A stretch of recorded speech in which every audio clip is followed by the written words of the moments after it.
Hello hi అండి, అందరు ఎలా ఉన్నారు? ఈ రోజు ఈ వీడియోలో మార్చి 15న న్యూయార్క్ టైమ్స్ ఆర్టికల్లో 43 కంట్రీస్ ని ట్రంప్ అడ్మినిస్ట్రేషన్ ట్రావెల్ బ్యాన్ చేస్తున్నట్లుగా వచ్చింది. సో దాని గురించి అయితే ఈ వీడియోలో మీతో అయితే షేర్ చేద్దాం అనుకుంటున్నాను. సో ఇదైతే అమెరికాకి అయితే ఏం కొత్త రాదు. ఆల్రెడీ ట్రావెల్ బ్యాన్ అనేది ఇంతకు ముందు కూడా ఉన్నది. లాస్ట్ టైం ట్రంప్ అడ్మినిస్ట్రేషన్ లో ఉన్నప్పుడు కూడా ఈ ట్రావెల్ బ్యాన్ ని పెట్టారు. తను ఏ కంట్రీస్ వల్లనైతే అమెరికాకి నష్టం జరుగుతుందో వాళ్ళకైతే కండిషనల్ మెజర్మెంట్స్ పెడతాను అని చెప్పేసి ఒక 7 కంట్రీస్ అయితే పెట్టారు అప్పుడు. సో అది సుప్రీం కోర్టు వరకు కూడా వెళ్ళింది. బట్ సుప్రీం కోర్టు వాళ్ళు కూడా ప్రెసిడెంట్ కి ఆ రైట్స్ ఉంటాయి. ఆ కంట్రీస్ కి మంచిగా చేయడానికి చూసేటటువంటి బాధ్యత వాళ్ళకి ఉంటది. సో వాళ్ళకి నచ్చితే ట్రావెల్ బ్యాన్ ఇవన్నీ కూడా పెట్టుకుంటారు అని చెప్పేసి చెప్పారు. సో అప్పుడు అయితే ఈ ట్రావెల్ బ్యాన్ జరిగింది. ఇది ట్రంపే ముందు పెట్టారంటే కాదు, అంతకంటే ముందు కూడా ఈవెన్ 1928 ఆ టైం లోపల, ఇయర్ నాకు సరిగ్గా ఐడియా లేదు లేండి కానీ ఆ టైంలో కూడా అమెరికాకి ఓన్లీ కొన్ని కంట్రీస్ వరకు మాత్రమే రావాలి, మిగతా కంట్రీస్ కి అసలు అమెరికా లోపల ఎలోనే లేదు అని ఉండేదంట. బట్ ఆ తర్వాత కొన్ని ఇమిగ్రేషన్ లాస్ అవన్నీ వచ్చిన తర్వాత ఓకేలే మిగతా కంట్రీస్ కి కూడా మనం ఎలో చేద్దాం, బట్ కొన్ని కండిషనల్ మెజర్స్ పెట్టేసి అయితే ఎలో చేద్దామని అనుకున్నారు.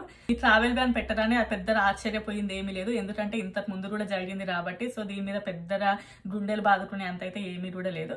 సో అండ్ దీన్ని అయితే ఒక 3 రకాలు అయితే చేశారు అన్నట్లు ఈ ట్రావెల్. అందులో మొదటిది వచ్చేసి కంప్లీట్ ట్రావెల్ బ్యాన్, రెండోది వచ్చేసి పార్షియల్ ట్రావెల్ బ్యాన్, మూడోది వచ్చేసి కండిషనల్ మెజర్స్ అన్నట్లు. ఫస్ట్ కంప్లీట్ బ్యాన్ లో ఉన్నటువంటి కంట్రీస్ లిస్ట్ అయితే ఇది. సో వీటి అన్నిటి కూడా కంప్లీట్ ట్రావెల్ బ్యాన్. వాళ్ళు పెద్దగా షాక్ అయింది అయితే ఏమీ కూడా లేదు, ఎందుకంటే ఒకప్పుడు ఈ కంట్రీస్ కి చాలా వరకు రూల్స్ అండ్ రిస్ట్రిక్షన్స్ తోటి ఇచ్చేవాళ్ళు అన్నట్టు అమెరికన్ వీసా. ఇలా చెప్పాలి అంటే నిండా ముందుతే చలేదు అన్నట్లుగా ఒకప్పుడు చాలా వరకు రిస్ట్రిక్షన్స్ తో ఉన్నటువంటి వీసాలు ఇప్పుడు అసలు మొత్తానికి ఇవ్వకుండా ఉన్నాయి అన్నట్లు ఈ కంట్రీస్ కి.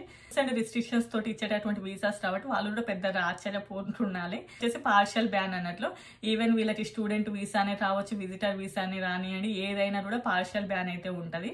థర్డ్ వన్ వచ్చేసి కండిషనల్ మెజర్స్. వీళ్ళకి ఏంటి అంటే ఇందులోపల అసలు ఈ కంట్రీస్ కూడా ఇందులో ఉన్నాయా అని అనుకునేటివైతే చాలా కంట్రీస్ ఉన్నాయి. వాటి నేమ్స్ అయితే నేను ఇక్కడ డిస్ప్లే చేస్తాను. ఈ కంట్రీస్ అన్ని కూడా కండిషనల్ బ్యాన్ లో ఉన్నాయి. అంటే ఒక్కో కంట్రీకి ఒక్కో డెఫిషియన్సీ ఉంది అన్నట్లు. వాటన్నిటిని కూడా అంటే వాళ్ళ యొక్క సెక్యూరిటీ మెజర్స్ మొత్తం కూడా వాళ్ళు ఫిక్స్ చేసుకోగలిగితే వాళ్ళకి అమెరికాకు వచ్చేటటువంటి అవకాశం ఉంటుంది అన్నట్లు. అంటే సెక్యూరిటీ మెజర్స్ మీన్స్ ఏదైనా అంటే ఫర్ ఎగ్జాంపుల్ పాస్పోర్ట్ వచ్చేటప్పుడు వాళ్ళకి బ్యాక్గ్రౌండ్ వెరిఫికేషన్ సరిగ్గా చేయడం, లేదంటే ఫినాన్షియల్ ఏదైనా ప్రాబ్లం ఉన్నా కూడా అంటే బ్యాక్గ్రౌండ్ వెరిఫికేషన్ మంచిగా జరిగేయండి, ఎలాంటి ఇష్యూస్ కూడా లేకుండా ఫిక్స్ చేసుకోగలిగితే ఈ కంట్రీస్ అయితే యుఎస్ లోకి ఎలా ఉంటది. ఈ బ్యాన్ లో ఎక్కడ కూడా ఇండియా రాని చైనా రాని లేదు. ఈవెన్ అంటే మనకి కూడా ఎలాంటి వీసా రిస్ట్రిక్షన్స్ లేకుండా ఉన్నాయంటే ఈవెన్ మనకు కూడా కొన్ని వీసా రిస్ట్రిక్షన్స్ ఉంటాయి. ఫర్ ఎగ్జాంపుల్ చెప్పాలి అని అనుకుంటే L1 వీసా అనుకోండి, చాలా వరకు డాక్యుమెంటేషన్ వర్క్ ఉంటుంది L1 వీసాకి. కొంచెం రిజెక్షన్ అయ్యే ఛాన్సెస్ కూడా కొంచెం ఎక్కువగానే ఉంటాయి. ఈవెన్ B1 B2 ఆ వీసాలు నార్మల్ ఐటీ కంపెనీస్ వాళ్ళకి ఇవ్వరు. ఎవరైనా కొత్తగానే ఇప్పుడేదంటే స్టడీస్ కంప్లీట్ అయ్యాయి అనుకోండి, వాళ్ళు యూఎస్ లో మేము విజిటింగ్ పర్పస్ కి వస్తాము అని అంటే వాళ్ళకు కూడా వీసా వచ్చేటటువంటి ఛాన్సెస్ చాలా వరకు తక్కువగా ఉంటాయి అన్నట్లు. సో ఇవన్నీ కూడా మనకు బయటకి పెద్దగా కనిపించకుండా కూడా చిన్నపాటి వీసా రిస్ట్రిక్షన్స్ అన్నట్లే. బట్ అంటే మనం యూఎస్ కి రావడానికి కంప్లీట్లీ బ్యాన్ అని రాకుండా కూడా ఈవెన్ మన ఇండియా వాళ్ళు అఫీషియల్ గా చెప్పినా చెప్పకపోయినా కూడా ఇక్కడ ఉన్నటువంటి ఐటీ సెక్టర్ ని అంతో ఇంతో అయితే ముందుకు నడుపుతున్నారని అనుకోవచ్చు.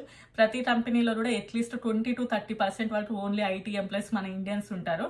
అండ్ వేరే కంట్రీస్ నుంచి యూఎస్ కి వచ్చే వాళ్ళ దాంట్లో వచ్చి మళ్ళీ ఓన్లీ ఐటీ లోపల వచ్చేసే వాళ్ళు మన ఇండియన్స్ చాలా వరకు ఉంటారు. యుఎస్ అంటేనే టెక్నాలజీ అంటేనే యుఎస్, అందులోపల మన ఇండియన్స్ యొక్క పార్టిసిపేషన్ ఎంతో అంత ఉంటది.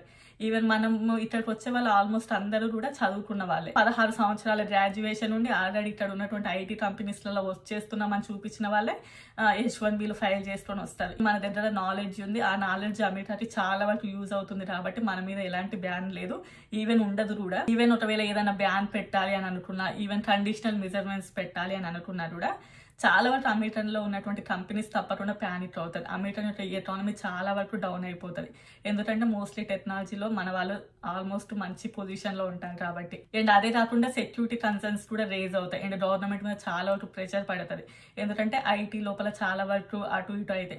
అందువల్లనే మోస్ట్లీ కూడా మన మీద ఇప్పటి వరకు ఎలాంటి బ్యాన్లు లేవు. ఫ్యూచర్ లో కూడా చాలా వరకు 99% మన మీద ఎలాంటివి ఉండవు. ఆల్రెడీ నేను చెప్పిన కదా కొన్ని రిస్ట్రిక్షన్స్ మనకు కూడా ఉన్నాయి, అది యాజ్ యూజువల్ గా ఉంటాయి.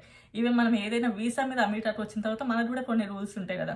H1B మీద ఉన్నప్పుడు మీరు చేసే జాబ్ కాకుండా వేరేది చేయకూడదు అని చెప్పేసి, డిపెండెన్సీలకి కూడా ఒక టైప్ ఆఫ్ కేటగిరీ. సో వచ్చిన తర్వాత ఉంటాయి కానీ మనం కంప్లీట్లీ మేము బ్యాన్ చేసేయడము, ఇండియా వాళ్ళు రావద్దు మీరు రావాలి అంటే ఇలా అలా అని చెప్పేసి అంతగా ఉండవు. ఒకవేళ అలాంటిది ఏదైనా ఉన్నా కూడా అది ప్రపంచంలోనే చాలా పెద్ద హాట్ టాపిక్ గా మారుతుంది. అంటే మనకి ఇలాంటి బ్యాన్ పెడుతున్నాము, పార్షియల్ బ్యాన్ కానివ్వండి, even what ever it is అది. ఈవెన్ మన ఇండియా వాళ్ళు ఐటీ సెక్టర్ లోపల ఎలా అయితే వర్క్ చేస్తుంటారో చైనా వాళ్ళు కూడా ఇక్కడ మ్యానుఫ్యాక్చరింగ్ ఇండస్ట్రీలలో వర్క్ చేస్తూ ఉంటారు.